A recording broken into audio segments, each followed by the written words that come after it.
Like, follow, and share.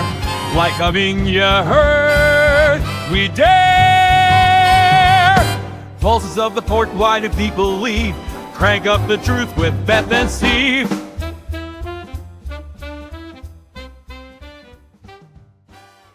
Hey everyone, and a special shout out to Lycoming Yaherd fans. Imagine Steve and Beth taking a break from Lycoming County and just looking up. Yeah, up at the sky. We are diving into some pretty spectacular stuff. Planetary alignments in 2025. And 2025 is going to be really special for skywatchers. We've got a lot of alignments happening. So when we say alignment, what do we mean?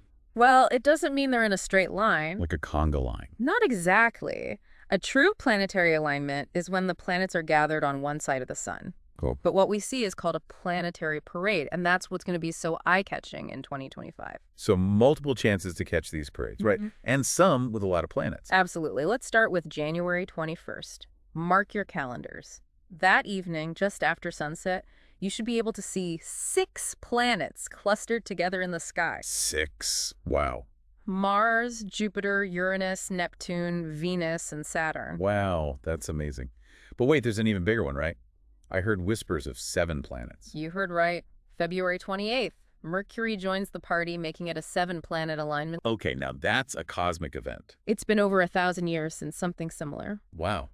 And just to round things out, one more in August. You got it. August 11th, another 6-planet show, but this one's in the morning sky. Early birds get the worm, or planets in this case, so I'm all for stargazing, but how easy is it to see these? Do I need to break out my telescope? That's a great question. Some planets are really bright, like Venus and Jupiter, and those you can see with the naked eye. Even with light pollution? Even with some light pollution. But others, like Uranus and Neptune, are fainter, so you'll probably need binoculars or a telescope to see them. And speaking of light pollution, Lycoming County streetlights aren't exactly helping us see the stars. Yeah, for a truly incredible stargazing experience, I'd recommend Cherry Springs State Park. Oh, yeah. It's known for its really dark skies, and it's only a couple of hours from Lycoming County. Cherry Springs, noted. I've also heard about these cool apps that can help you navigate the night sky. Any favorites? Absolutely. There are tons of great stargazing apps out there, but one that stands out is Stellarium. Stellarium. It's available on desktop and as an app. Gotcha. What I love about Stellarium is that you can input your location, date, and time, Okay. and it simulates what the night sky will look like from your vantage point. So personalized planetarium. That's got to be super helpful for planning a stargazing trip. Exactly. You mentioned Stellarium can also control telescopes, right? Some versions can control compatible telescopes, maybe something Steve and Beth can explore. I have to bring up the elephant in the room. The myths surrounding planetary alignments. Some people think these alignments can cause natural disasters. Is there any truth to that? No scientific basis for that whatsoever. None. Nope. Planetary alignments don't cause earthquakes, tsunamis, or any other kind of disaster. That's a relief. A full 8-planet alignment is so rare that it basically never happened in the entire lifetime of the universe. Wow. So these alignments are just really cool sky events. They're a beautiful and fascinating display of our solar system. Speaking of fears, we got a question from Lycoming Yaherd listener Anthony Stonewell. Oh, yeah. He asks, and quote, could the planetary alignment of 2025 fix the turmoil in Lycoming County government? Tough one. Lycoming County politics could use some kind of miracle.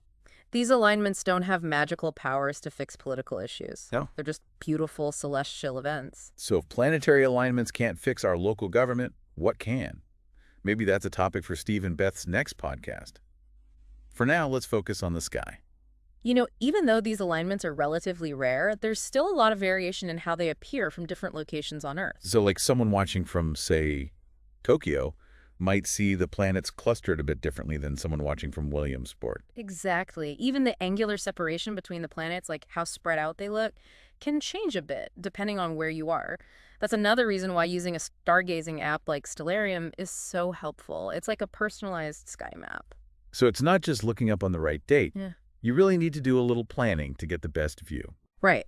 For example, for that January 21st alignment, the best viewing day for folks in Abu Dhabi would be January 18th, while for New York, it's January 22nd. Wow. I had no idea there was that much variation. And these alignments aren't limited to just one night. They can stretch for a few days before and after the peak date. That's good to know. Gives us a little wiggle room. So we've got these 3 major alignments, January 21st, February 28th, and August 11th. Any other notable celestial events to watch out for? Oh, there are always interesting things happening up there. For example, on September 8th, 2040, there's a beautiful alignment of Mercury, Venus, Mars, Jupiter, and Saturn, all five, visible in a small part of the sky with a crescent moon. Wow, that sounds amazing. Yeah. So basically, no matter what year it is, there's always something cool to see up there. But 2025 sounds like a pretty special year for these planetary get-togethers. It is. And you know what's great? You don't need any fancy equipment to enjoy them. Right. Just find a spot with minimal light pollution, let your eyes adjust, and enjoy it. So we've talked about when and where and busted some myths. But why should we care? Why look up at these planets at all? That's a good question. I think there are a lot of reasons these events are so captivating. Like, on a basic level, they're just beautiful. Yeah. It's a chance to connect with the universe, see how vast it is. It's almost like a reminder that our problems here are pretty small in the grand scheme of things. Exactly. It can put things in perspective. Plus, there's the scientific angle, too. These alignments let us see the planets in motion, see those laws of physics in action. Like watching a cosmic ballet. Precisely. And by studying them, we learn more about how our solar system formed, its history. So it's not just pretty lights, it's about understanding our place in the universe. Absolutely. And who knows, maybe these observations will lead to discoveries we can't even imagine yet. I like that. Each alignment, like a new chapter in scientific exploration. I think you're right. And even though we can predict these alignments now, thanks to astronomy and computers, there's still a sense of mystery and awe about them. Yeah, I get that. That's what makes it so fascinating, combining science with that feeling of wonder. And don't forget the cultural side, too. Throughout history, people have given all sorts of meanings to these events.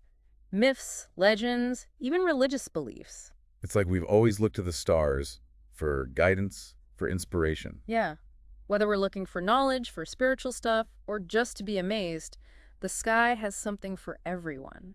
In a world with so much technology, with so much artificial light, I think it's more important than ever to connect with nature. It is. And these alignments, they're a great reason to put down our phones, step outside, and just look up. We've talked science, culture, but what about the personal impact? What do WE gain by seeing this stuff? That's a great question. It depends on the person. Some folks might find peace looking at space. Others might get curious and want to learn more about astronomy. For me, it's that sense of awe and wonder. It reminds me we're part of something much bigger. There's something really grounding about that. It helps you appreciate our planet, how fragile it is. I think people forget how amazing the night sky can be, especially if they live in cities. Yeah. You get used to seeing a few stars, you forget how many are actually out there. And these alignments are an eye-opener, right? They make you focus on one spot, see multiple planets, each with its own story, all bunched together. You start to appreciate the solar system, how diverse it is. And for anyone really into stargazing, this is a great time to get those telescopes out. Totally. Even a basic telescope can show you incredible things. Saturn's rings, Jupiter's moons. It's like seeing the universe in a new way. So whether you're a serious astronomer or just curious, 2025 is going to be pretty amazing. Agreed. And like we said, that February 28th one with 7 planets, that's super rare. It won't happen again for a long, long time. Something to savor, for sure. It's not every day we get to see that kind of cosmic harmony. Exactly. And, even when it's not 2025, there are always cool things happening up there. Right. Meteor showers, eclipses, comets, there's always something new. So keep looking up, right? Even without a fancy telescope or perfect dark skies, you can still see something amazing. And who knows, you might discover you love astronomy. That's a great point to wrap things up on. I think we covered a lot in this deep dive. We talked about the science behind these alignments, the cultural stuff, and even how it affects us personally. It's funny. You don't actually need a special event to enjoy the night sky. That's true. Just step outside on any night, look up, and you'll see something incredible. Shooting stars, the Milky Way, even those constellations, the ones our ancestors used to navigate, to tell stories, it's like magic up there. I agree. Taking a moment to look at the stars, it can be so grounding. Reminds you there's a whole universe out there beyond our little problems. And for anyone listening in Lycoming County, don't forget about what you have right there. Yeah. The Lycoming County Astronomical Society, they do public stargazing events. They have educational programs all year round. That's right. They even have an observatory just outside Williamsport. Maybe Steve and Beth could do a live show from there. That'd be cool. I'd love to hear that. Connecting their listeners with the sky. So to all our fellow Lycoming Yaherd fans And everyone else tuning in, get out there, explore that night sky, and keep looking up. Absolutely. Who knows what you'll find? Until next time, clear skies.